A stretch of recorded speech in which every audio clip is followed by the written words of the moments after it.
அனைவருக்கும் வணக்கம். இது சாரதி லா ஸ்டடீஸ். சாரதி லா ஸ்டடீஸில் கான்ட்ராக்ட் ஆக்ட் ஒன்றில் டிஃப்ரெண்ட் கைண்ட்ஸ் ஆஃப் டேமேஜஸ். இந்த டேமேஜஸ்லேருந்து ஒரு கொஸ்டின் கண்டிப்பாக வந்துடுது. ஏதாச்சும் ஒரு டைப்லேருந்து இத்தனை டைப் இருக்குது, கிட்டத்தட்ட 8 டைப் இருக்குது இல்லைங்களா? 8லேருந்து ஏதாச்சும் ஒன்று சிறு வினாக்களில் கேட்டுடுறாங்க. அப்படிலாம் பெரு வினாக்களில் டிஃப்ரெண்ட் கைண்ட்ஸ் ஆஃப் டேமேஜஸ்ன்னு கேட்டுடுறாங்க. நம்மளுடைய சாரதி லா ஸ்டடீஸில் ஒரு வாட்ஸ்அப் குரூப் ஒன்று ரன் ஆகிட்டு இருக்கு. இதில் இணையணும்னு ஆசைப்பட்டீங்கன்னா அந்த நம்பருக்கு உங்களுடைய பெயர் மற்றும் ஊரை எனக்கு வாட்ஸ்அப்பில் டெக்ஸ்ட் மெசேஜ் பண்ணுங்கள். குழுவில் நான் இணைச்சிடுறேன். உங்களுடைய சந்தேகங்களை தீர்க்கும் வண்ணமாகவும் நேரடி பயிற்சி வகுப்புகளுக்கும் இது உதவிகரமாக இருக்கும் நான் நம்புகிறேன். Different kinds of damages. முதல்ல டேமேஜஸ்னால் என்னன்றது தெரிஞ்சால் மட்டும்தான் அதனுடைய டைப்ஸை நம்மளால் அண்டர்ஸ்டாண்ட் பண்ண முடியும். டேமேஜஸ்னால் பாதிப்புன்னு அர்த்தம். ஒரு கான்ட்ராக்ட் ஒன்று ஏற்படுது, ஒரு ஒப்பந்தம் ஒன்று ஏற்படுது. அந்த ஒப்பந்தம் பார்த்திங்கன்னா வாய்டோ அல்லது வாய்டபிள் கான்செப்ட்லேயும் இருக்குது. இதற்கு முன்னாடி நம்மளுக்குள்ள அந்த கான்ட்ராக்ட் முடியறதுக்குள்ளே ஒரு பெரிய ஒரு லாஸ் ஒன்று வந்துடும், ஒரு பண இழப்பு வந்துடும், இல்லை வேறு ஏதாச்சும் ஒரு இழப்பு வந்துடும். அந்த இழப்பை ஈடுகட்டுக்கொள்ளக்கூடிய கான்செப்ட் தான் இந்த டேமேஜஸ். ஈடுகட்ட முடியுமா முடியாதா அப்படின்ற கான்செப்ட்லாம் ஒன் பை ஒன்னாக பார்த்துடலாம்.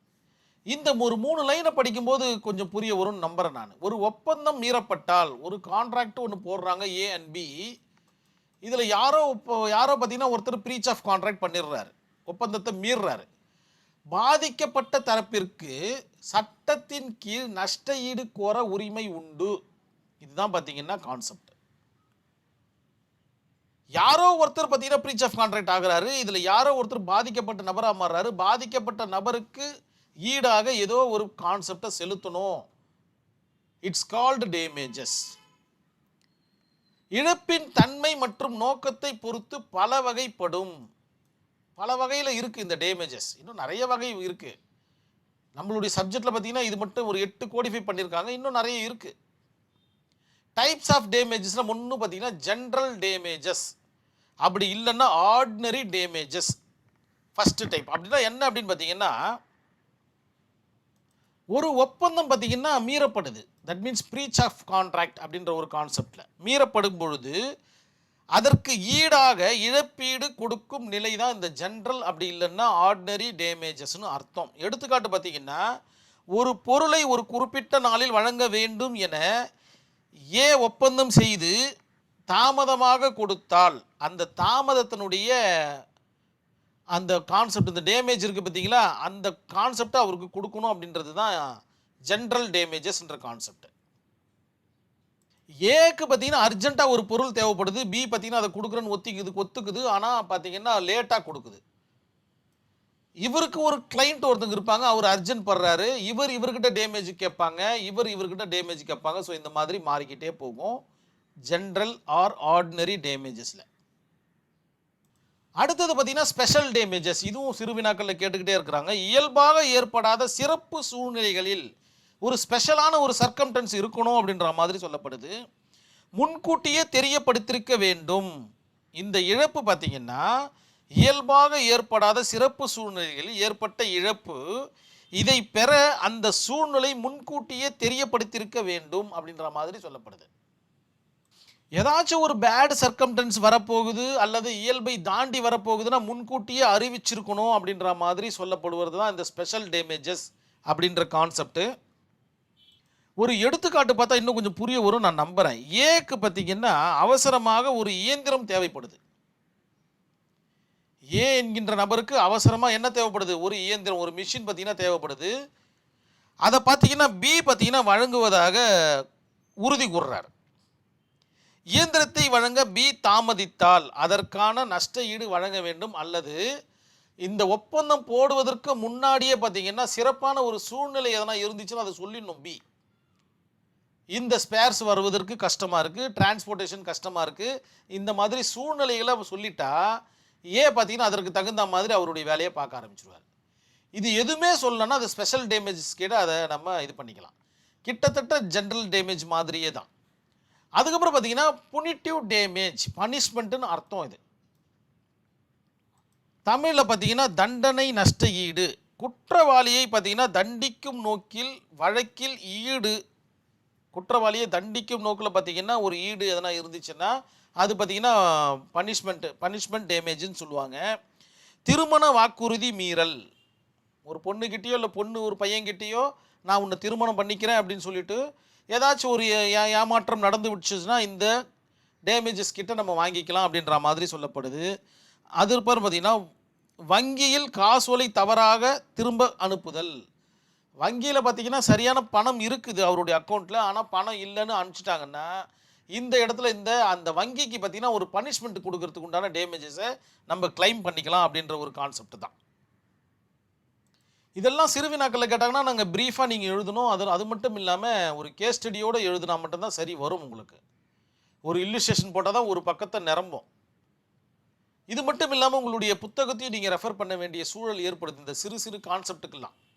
அடுத்தது பார்த்தீங்கன்னா நாமினல் டேமேஜஸ். நாமினல் டேமேஜஸ்னால் என்ன? குறைந்த நஷ்ட ஈடு. ஒப்பந்தம் மீறப்பட்டாலும் உண்மையான இழப்பு இல்லாத போதும் சிறிய தொகை மட்டுமே வழங்கப்படும். ஒப்பந்தம் பார்த்தீங்கன்னா மீறப்படுது, ஆனால் உண்மையிலேயே பார்த்தீங்கன்னா இழப்பு இல்லை அப்படின்ற பட்சத்தில் ஒரு சிறிய தொகை இழப்பீடாக கேட்டு பெறலாம். It's A nominal damages. அது பிறகு பார்த்தீங்கன்னா விண்டிக்டிவ் டேமேஜஸ் அப்படின்ற மாதிரி ஒன்று சொல்ல வருது. தீங்கிழைக்கும் நஷ்ட ஈடு. மோசடி மற்றும் தீங்கு செயல் போன்றவற்றினால் குற்றவாளியின் தவறான நடத்தை காரணமாக வழங்கப்படும் நஷ்ட ஈடு. அந்த ஒரு 5 விஷயம் இருக்குது பார்த்தீங்களா, அதில் ஏதாச்சும் ஒன்று இருந்துச்சுன்னா அந்த 5 விஷயம்னா என்ன? அன்டூ இன்ஃப்ளூயன்ஸு, கோயர்சியன், அதுக்கப்புறம் பார்த்தீங்கன்னா மிஸ்டேக்கு, ஃப்ராடு, இந்த மாதிரி 5 விஷயத்தில் ஏதாச்சும் ஒரு கான்ட்ராக்டை போடப்பட்டு இருந்தால் அதற்குண்டான குற்றம் செய்தவரிடமிருந்து பார்த்தீங்கன்னா நஷ்ட ஈடை கேட்டு பெறலாம் அப்படின்னு சொல்கிறது தான் இந்த கான்செப்ட். அதற்கு பிறகு பார்த்தீங்கன்னா இன்டைரக்ட் டேமேஜஸ் அப்படின்னு சொல்லப்படுது. அப்படின்னா என்ன அப்படின்னு பார்த்தீங்கன்னா 2 பேருக்குள்ள ஒரு ஒப்பந்தம் எழுது, அந்த ஒப்பந்தத்தின் அடிப்படையில் கூட்ஸ் பார்த்தீங்கன்னா பரிமாறப்படுது, ஆனால் ரொம்ப டிஸ்டன்ஸாக இருக்குது அப்படின்னு சொல்லிட்டு ஒரு டேமேஜஸை கிளைம் பண்ண முடியாது. ஏன்னா இவருக்கு இவருடைய அட்ரஸும் அவருக்கு அவருடைய அட்ரஸும் தெரியும், அந்த அட்ரஸை இவங்க தான் பார்த்தீங்கன்னா ஃபைன் பண்ணிக்கணும் அப்படின்ற ஒரு கான்செப்ட்டு. அது மட்டும் இல்லாமல் இந்த தூரத்திற்கு தகுந்த தொகையை பார்த்தீங்கன்னா கான்ட்ராக்ட் ஆக்ட்லேயே குறிப்பிடப்பட்டிருக்கணும். நான் தூரமாக இருக்குது அதனால் இந்த டேமேஜஸை கொடுங்க அப்படின்னு கேட்க முடியாது. அது இன்டைரக்டாகவும் சரி டைரக்டாகவும் சரி.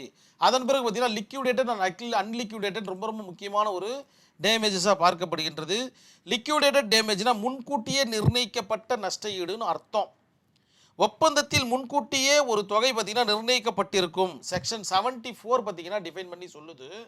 ஒப்பந்தத்தில் முன்கூட்டியே நிர்ணயிக்கப்பட்ட டேமேஜ் நீதிமன்றம் நியாயமான தொகை மட்டுமே வழங்கும். முன்கூட்டியே நீங்கள் நிர்ணயிச்சிட்டிங்கன்னா அதற்குண்டான தொகையை பார்த்தீங்கன்னா நீங்கள் கேட்டு பெறலாம் அப்படின்றது தான் லிக்யூடேட்டட் கான்செப்ட்டு. இன்னும் கொஞ்சம் ப்ரீஃபாக நீங்கள் நோட்ஸ் எடுத்துக்கணும். அது மட்டும் இல்லாமல் உங்களுடைய டெக்ஸ்ட் புக்கையும் நீங்கள் பார்க்கணும், இல்லுஸ்ட்ரேஷனை நீங்கள் ஃப்ரேம் பண்ணணும். அகைன் நான் ஒரு வாட்டி லிக்யூடேட்டட்னா என்னன்னு சொல்லிடுறேன். ஒரு ஒப்பந்தத்தில் முன்கூட்டியே தொகை நிர்ணயிக்கப்பட்டிருக்கும் அல்லது நிர்ணயிக்கப்படாமல் இருக்கும் பட்சத்தில் நியாயமான அளவுக்கு மட்டுமே நஷ்ட ஈடு வழங்க முடியும் அப்படின்ற மாதிரி சொல்கிறது தான். அன்லிக்யூடேட்டட்னா என்ன அப்படின்னு பார்த்தீங்கன்னா நீதிமன்றம் தீர்ப்பளிக்கும் நஷ்ட ஈடு. இது பார்த்தீங்கன்னா இவர்களுக்குள்ளவே பெறக்கூடிய நஷ்ட ஈடு, இது நீதிமன்றத்திற்கு சென்று பெறக்கூடிய நஷ்ட ஈடு. அதாவது ஒரு ஒப்பந்தத்தில் தொகை நிர்ணயிக்கப்படாத பொழுது, இந்த இடத்துல நான் அல்லதுன்ற இடத்துல தொகை நிர்ணயிக்கப்படாத பொழுது அப்படின்ற பட்சத்தில் இவங்களுக்குள்ள ஒரு வேறொரு ஒப்பந்தம் இருக்கிற பட்சத்தில் அது அப்ளிகபிள் ஆகும். ஆனால் எதுவுமே இல்லை அவங்கக்கிட்ட அப்படின்ற பட்சத்தில் தொகை நிர்ணயிக்கப்படாத பொழுது ஆனரபிள் கோர்ட்டில் போயிட்டு அந்த தொகையை நம்ம நிர்ணயிச்சிக்கலாம் அப்படின்றது தான் இந்த அன்லிக்யூடேட்டட். லிக்யூடேட்டட்னா தொகை நிர்ணயிக்கப்பட்ட தொகை, அன்லிக்யூடேட்டட்னா தொகை நிர்ணயிக்கப்படாத தொகை. ஸோ இதற்கு நீங்கள் கோர்ட்டுக்கு போக வேண்டிய அவசியம் கிடையாது, இதற்கு கண்டிப்பாக கோர்ட்டுக்கு போய் தான் ஆகணும் அப்படின்ற கான்செப்ட். இந்த இடத்துல 2 செக்ஷன் நோட் பண்ணியிருக்கு, அதையும் நோட் பண்ணிக்கிங்க. செக்ஷன் 73 என்ன டிஃபைன் பண்ணி சொல்லுது அப்படின்னு பார்த்தீங்கன்னா ஒப்பந்த மீறல், பிரீச் ஆஃப் கான்ட்ராக்ட். நேரடி மற்றும் இயல்பான இழப்பீட்டுக்கு மட்டும்தான் டேமேஜ் கொடுக்க முடியும், அதர்வைஸ் யாருக்கும் கொடுக்க முடியாது. செக்ஷன் 74 ஆல்ரெடி நம்ம பார்த்துட்டோம். ஒப்பந்தத்தில் முன்கூட்டியே நிர்ணயிக்கப்பட்ட டேமேஜஸ், முன்கூட்டியேன்னா என்ன அர்த்தம்? லிக்யூடேட்டட் டேமேஜ்னு அர்த்தம். ஸோ நீதிமன்றம் நியாயமான தொகையை கேட்டு பெறலாம் அப்படின்ற மாதிரி சொல்லப்படுது. ஸோ எதற்கு வேண்டுமானாலும் நீதிமன்றத்தை தட்டலாம், ஆனால் கான்ட்ராக்ட் சரியாக இருக்கிற பட்சத்தில் இவர்களுக்குள்ளேயே பிரச்சனையை தீர்த்துக்கலாம் அப்படின்னு சொல்கிறது தான் இந்த கான்செப்ட்டு.